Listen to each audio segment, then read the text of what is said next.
Hey, I just got this new shipment from Sweetwater.com here. It's a new MXR pedal, and I'm going to film my unboxing it, setting up, trying out with a Godin guitar and a Spark amp. The Spark amp's going to be set super neutral so you guys can really hear the pedal.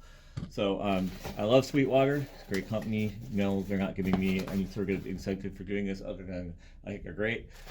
For one thing, they give you, with every package, they give you candy. Gotta love that, right? So putting that aside, and then I already opened it because when stuff arrives here at the studio, I kind of have to jump in or at least see what it is. But I've not opened the actual box. So putting the packaging aside, here we've got a new MXR pedal. This is the MXR Super Badass Distortion. Actually, I had an adult student, guitar student, bring one of these in recently. And I was like, you know, I've seen a lot of pedals over the years, only going back to the Boss heavy metal pedal in the 80s and so forth when I was learning to play guitar. But I still enjoy one-shot pedals. I'm a big fan of modeling amplifiers, but that's not all I use. I also enjoy just like a pedal that has its own character, and I thought this one seemed pretty awesome when my student brought it in, so I ordered one. So let's see what's in the box other than the pedal. It's shipped without a battery. Well, I guess we'll have to address that, won't we? I love actually the fact that all of these things come with stickers, because I put the stickers on my drum organization bin over there, and that bin is got quite the collection now. It's got the little cute feet that you can put on it, which I usually actually do. You know, this is old school pedal, so like they're gonna make you take it apart to put the battery in. Not my favorite thing. I do use one spots with these when I use them at shows. Never rely on batteries, but for just in the studio, I'll put a battery in it. So we've got the Dunlop quick guide here, which actually has some pages, unlike the last thing I reviewed that was about one paragraph. Go is in multiple languages, so you know, it's not really as long as you think it is. And that was pretty much it for what's in the packaging, but now we gotta put the battery in. I always have multiple screwdrivers and tools here at the studio. It seems like being a musician requires a fair amount of tools, actually. So this is usually the go-to. Kind of laziness, but you know, don't actually have to find a real screwdriver, just grab the multi-purpose tool.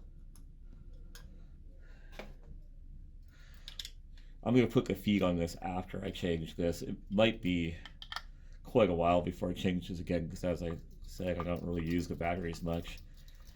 One of my biggest problems is I leave the batteries in too long because I'm actually not using them. I'm relying on the one spot transformer and then power adapter, and then it's like, oh yeah, probably should take the batteries out of that once in a blue moon so they don't decay. This is kind of tedious. You kind of wish they could redesign it so you don't have to do this every time you change the battery, because if you were relying on batteries at shows, this is kind of annoying.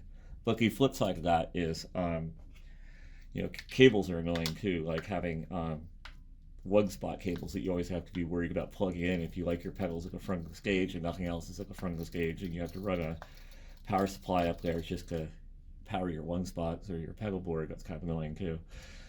So, you know. So there's room for the battery. I guess they, you know, with these type of design, you always get to see how the thing is built.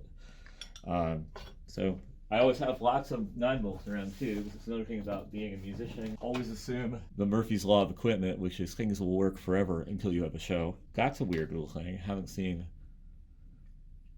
a little protector before. What am I supposed to do with this now that I attach the battery? That's kind of odd, right? Making sure to line the MXR up so, you know, it's not upside down, even though it might work that way. Yeah, this is like, you know, if you're really excited about plugging the pedal in, this is like, you know, a patience test. Because I wasn't really expecting to have to do that with this pedal. Yeah, where's your powered screwdriver when you need it, right? Gotta go ask Paul Gilbert for his back. Yeah, so while I'm doing this, I'm trying to think about all the things I've owned over the years. I had a couple fuzz boxes when I was like in middle school, Big Muff, and some other little thing actually attached to your guitar, not to the like to an amp. It's kind of weird. It's stuck out of your guitar. I don't remember what that one was called. I've had a Boss Overdrive. I used to have an Ibanez Fat Cat, which I really like. It's kind of tube screamery. I had some Washburn thing. I think it was called a Stack in the Box.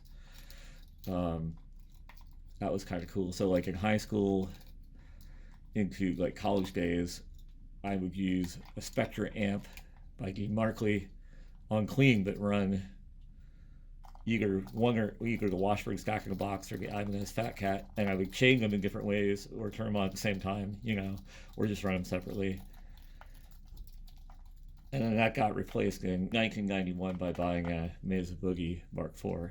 Then in the 90s, for teaching purposes, I had a couple Korg Pandora's Box PX 1 or 3 or whatever number it was. So here we go. It should be ready to go now. So I'm going to plug in the guitar, and we're going to sit it down here and get the box out of the way. Sit it down here and see what it sounds like. There's my output. Here's my input using George L cables because I love them. And because they can be fixed at a gig using a penknife. So that's the sound of my Spark amp. Bridge pickup. It's a Tom Anderson pickup. It's pretty hot.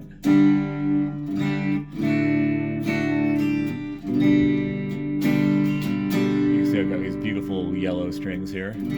I'm going to start with the EQs all in the middle position. Minimal distortion. Here's my output. I'm going to turn the pedal on and just see what my output level's like. Make sure I'm not blowing up my DAW. So I'm going to turn it down a little bit. This is the clean sound. And here's the pedal again. So right out of the box, I like the basic distortion sound.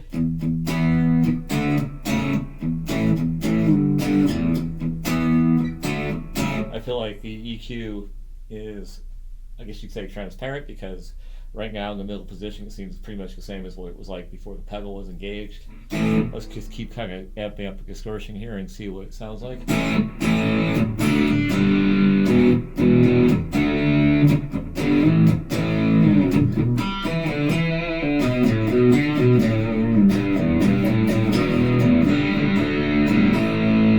Okay, a little bit more distortion.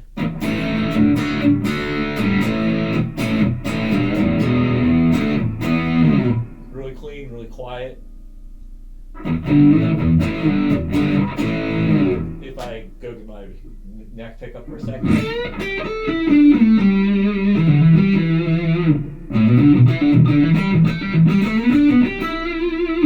This would be more of like this guitar's equivalent of a Strat in the fourth position.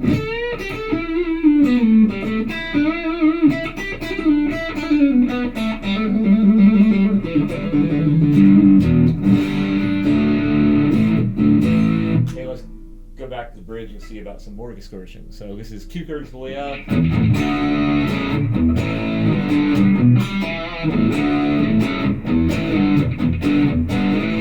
Some of the string noise on this is the brand new DR strings. They have kind of like, I think because the first string is coated as well as all the other strings, they don't have a good ground connection that like a plain steel string has, so they create kind of a little bit of noise sometimes.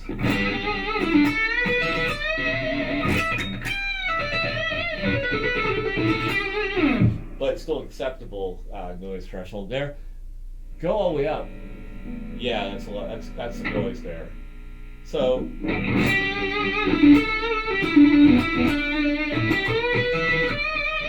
could you get away with that in a band second? Probably.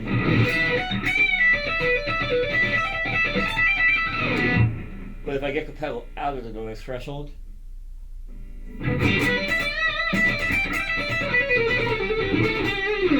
the trade-off in gain might be well worth the silence there.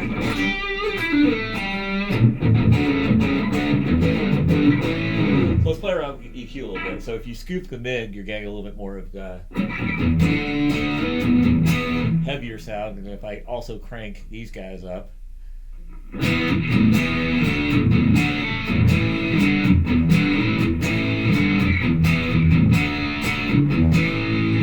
that's more of your like a metalish type sound. If I take that to the extreme here,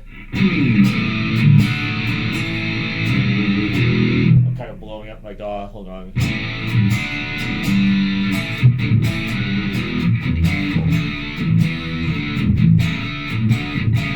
I always look for like what I call flub, which is kind of like the bass getting so heavy that it kind of starts not sounding crisp. This is kind of on the threshold, but it's pretty close to acceptable. So if I just back the bass off a little bit, that sounds pretty awesome.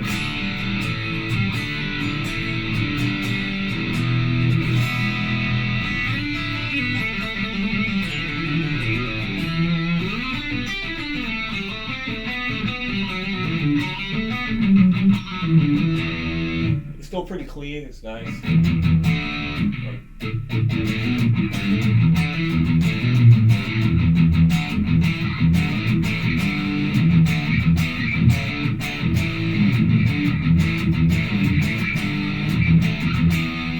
So let's go for something a little different. Let's go back to a little more of the seagull position on the EQ there, and then crank the mids a little bit and pull off some distortion, see how bluesy we can maybe get.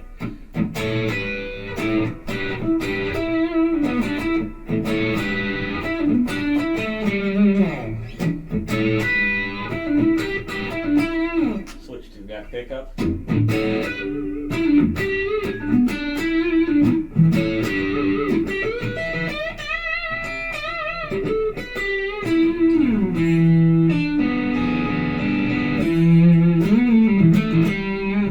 Or the middle.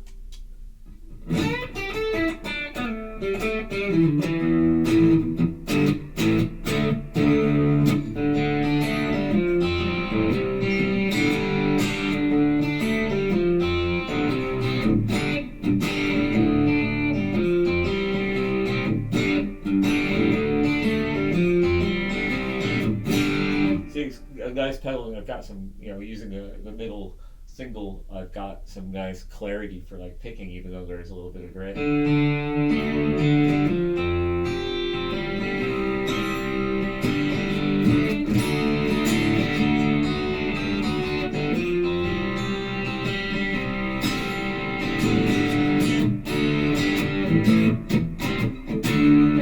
So that's pretty nice. Let's put a little bit of delay on the amp, kind of walk over here.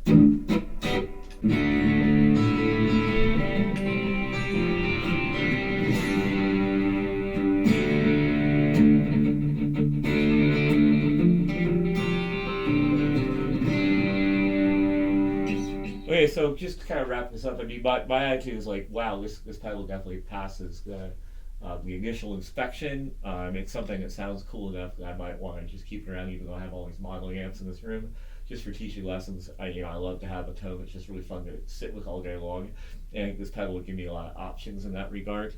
So I'm going to put it back up a little bit higher in distortion, a little bit more where I might want it to be. I just kind of have some fun with it for a second.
Really nice clarity. It's got a variety of distortions. How does it compare to like my Tech 21 modeling things? It may be a little bit more versatile. Those are a little more specific. I did a review of the Tech 21 Oxford and Blonde. This seems just a little bit more classic hard rock. Not that's the only style I've been able to tease out of it. But it's kind of in that, if I had to build a pedal board around not using any modeling at all, this would be a really worthy distortion option along with a couple of those Tech 21 pedals. When I get stuff out of the box, I usually put it through about this amount of testing, and then I go, yeah, it's a keeper. I'm going to keep it. handing it in the studio to see if I can grow into using it for more things over time and make friends with it more over time. A lot of the gear in this room has been here a really long time, like my Beza Road King, which I've had for 17 years, and I'm still finding out new ways to relate to it and get sounds out of it. So I tend to find stuff that I like and keep it around for quite some time. You have to make friends with equipment over time. That's just something that I feel. But yeah, if you enjoy this type of video, please subscribe to our channel. Thanks for watching, and I look forward to unboxing something with you again soon. Thanks.